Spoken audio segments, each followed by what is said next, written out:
Have you ever wondered how a YouTube video starts playing within milliseconds, even though the company's servers are halfway around the world?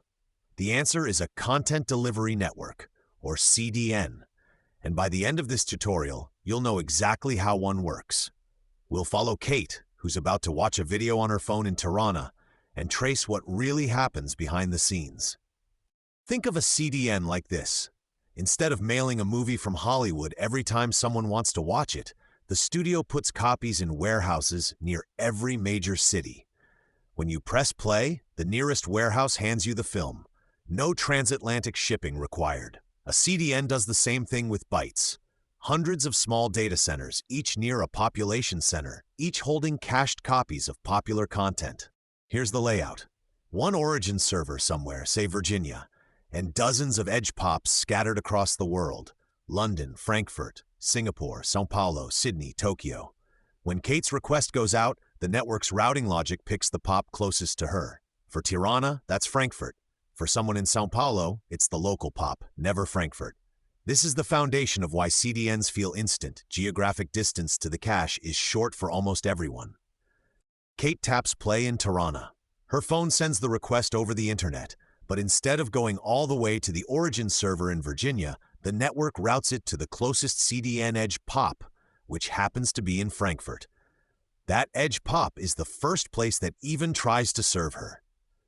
Why is going through the edge so much faster than reaching for origin directly? 3 reasons. The edge is physically close, so the network round trip is short. Cached responses skip the origin server entirely, meaning no application code runs and no database is touched. And the encrypted handshake at the start of an HTTPS connection finishes at the edge, saving another round trip on every request. But what if the video isn't in cache? Same setup, but this time the edge in Frankfurt doesn't have a copy, so it has to ask the origin in Virginia. The origin reads the file from its object store, sends it back to the edge stores it in its own cache, and then finally serves Kate. The next person in Tirana who wants the same video gets it from cache in milliseconds. The 2 paths feel similar but cost wildly different amounts.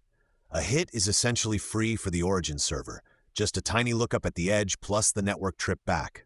A miss is the full journey, edge, origin, object store, all the way back. CDNs work as a business because the vast majority of traffic is hits. Once a video gets popular, every pop in the world has it cached, and your origin can rest.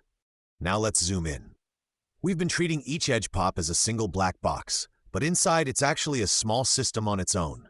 When Kate's request arrives, it first hits a TLS load balancer at the front. The load balancer routes to a stack of 3 cache tiers. L1 is in RAM, the fastest. L2 is on SSD, bigger but slower. L3 is regional, shared between many pops.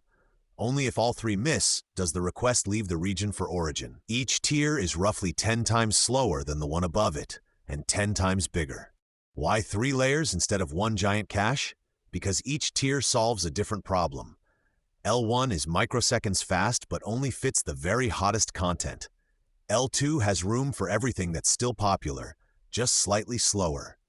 L3 absorbs the surge when something goes viral, so hundreds of pops asking for the same file don't all hammer the origin at once. Each tier protects the one below from getting flooded. There's one more piece to the puzzle. What if you update a file at origin? The cached copies all over the world are now stale. To fix that, the CDN has a control plane that publishes purge messages to every region. Each region's L3 invalidates its copy, then fans out to its local pops. Within seconds, the entire global network has forgotten the old version, and the next request gets fresh bytes from origin. 3 practical rules if your building sits behind a CDN. First, set explicit cache control headers so the CDN can make caching decisions without round-tripping back to you. Second, whenever possible, version your URLs, like changing image.jpg to imagv3.jpg so updates are atomic and you never need to purge. Third, use stale while revalidate, where the CDN serves the old copy instantly while refreshing in the background, so users never wait. And avoid full network purges, they're expensive and slow. That's how a CDN actually works. A global mesh of cache pops, each with 3 internal tiers, plus a control plane that keeps everything in sync. Almost every byte on the modern web travels through something like this on its way to you. Next time a page loads instantly from across the world, you'll know why.